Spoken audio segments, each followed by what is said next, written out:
pessoal, vamos falar aqui hoje sobre o nosso último processo de condução de calor, que é o de radiação térmica. Mas nós vamos fazer aqui uma revisão do que nós já havíamos estudado aqui em aulas anteriores, que foram os processos de propagação de calor por convecção e por condução.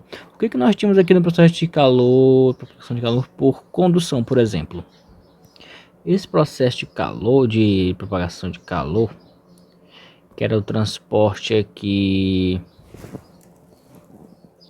de energia térmica, né, sem a locomoção das partículas, que se dava aqui mais notavelmente em sólidos.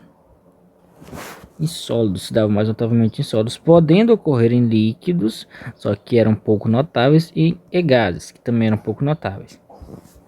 E também nós tínhamos aqui o processo de condução, que ocorria aqui mais fortemente, ou preterivelmente, em sólidos e líquidos, ou seja, em fluidos de modo geral. O que esses dois processos aqui tinham em comum?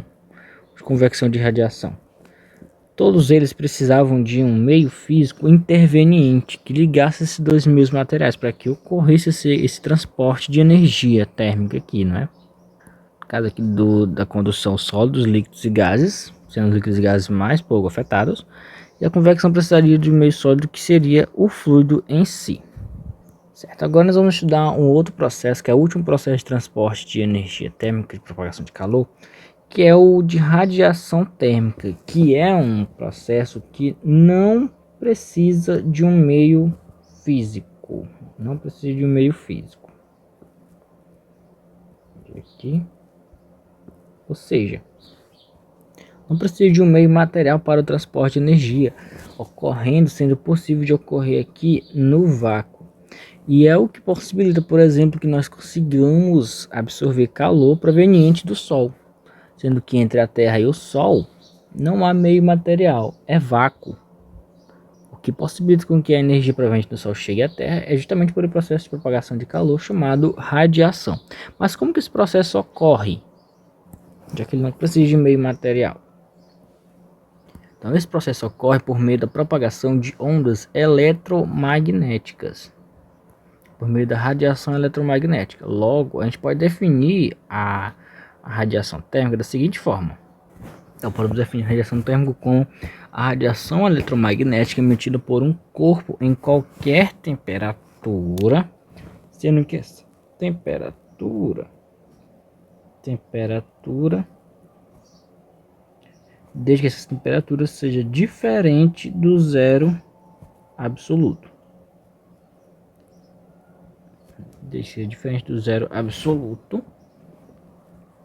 Ou seja, qualquer corpo com temperatura diferente do zero absoluto vai emitir uma forma de radiação eletromagnética.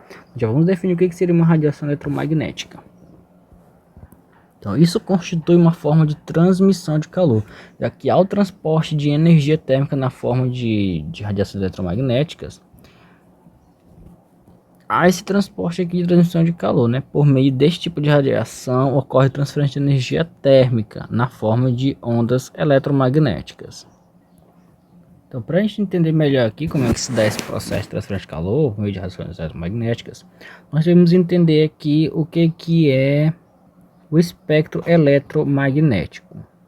Nós podemos entender o espectro eletromagnético como uma espécie de tabela que nos fornece os comprimentos de onda e frequência de radiações eletromagnéticas. Radiações, a gente deve entender as radiações como ondas. Ondas que se propagam em meios não materiais, como por exemplo o vácuo. Então nós temos aqui os tipos de onda, né? Nós temos as ondas de rádio, micro-ondas, infravermelho, visível, ultravioleta, raio-x e raios gama, que são os mais perigosos para os humanos, né? Para seres vivos em geral. Nós humanos também somos capazes de transmitir radiação eletromagnética. Estão entre os comprimentos de onda e frequência das ondas de rádio e micro-ondas. Sendo que nós aqui fazemos isso em uma frequência mais baixa, portanto não é prejudicial para os seres vivos em si. Então essa aqui é uma prova de que os seres vivos eles também emitem radiações eletromagnéticas. Aqui nós temos a representação de um cachorro que está emitindo radiações eletromagnéticas naqueles comprimentos de onda, só que essa radiação não é visível aos olhos humanos.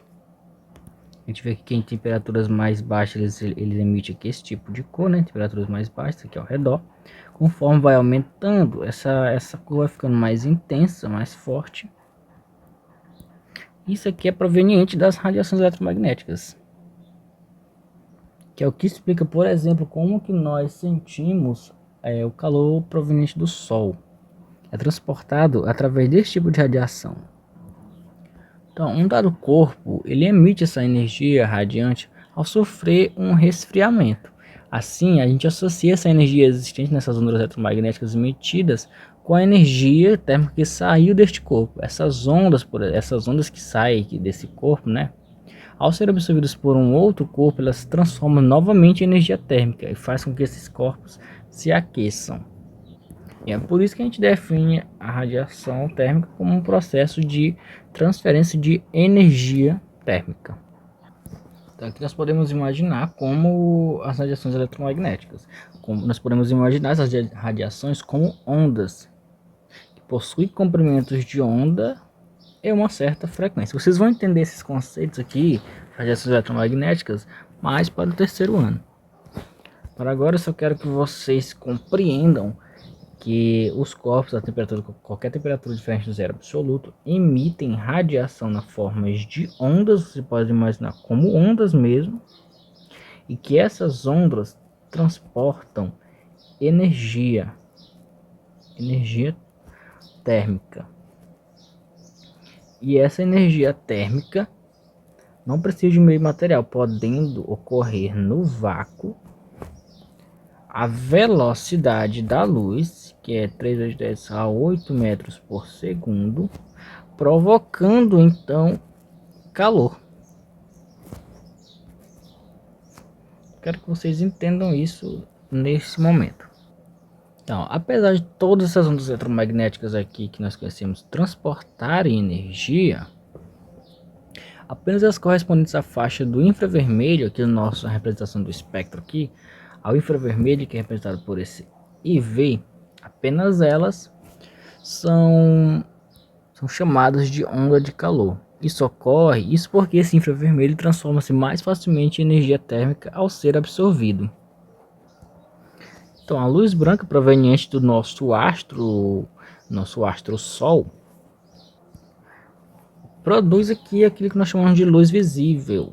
Ou seja, a luz visível nada é do que ondas eletromagnéticas que estão dentro dessa faixa de espectro aqui, ó, entre 700 nanômetros e 400 nanômetros.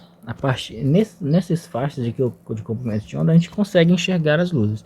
Então, a luz que a gente enxerga são radiações eletromagnéticas. As que a gente não enxerga são também radiações, só que a gente não consegue enxergar porque esses comprimentos de onda são diferentes dessa faixa aqui. Quando a gente está tomando um banho de luz solar, além dessa luz visível que a gente está recebendo, a gente recebe também a ultravioleta, que é essa aqui, UV, depois da luz visível, e as infravermelhas, dentre as radiações também que a gente recebe. Como a gente está exposto aqui sempre a ondas de rádio, micro-ondas, mais comumente, né?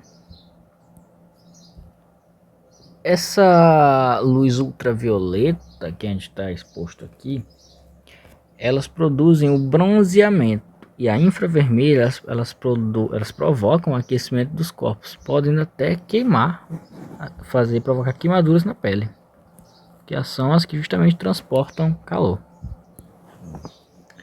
Então, pessoal, essa foi a nossa aula de hoje. Espero que vocês tenham entendido esse assunto aqui de propagação de calor por meio de radiação térmica. Eu vou deixar aqui alguns materiais no Classroom para que vocês compreendam melhor este conceito. E até a próxima.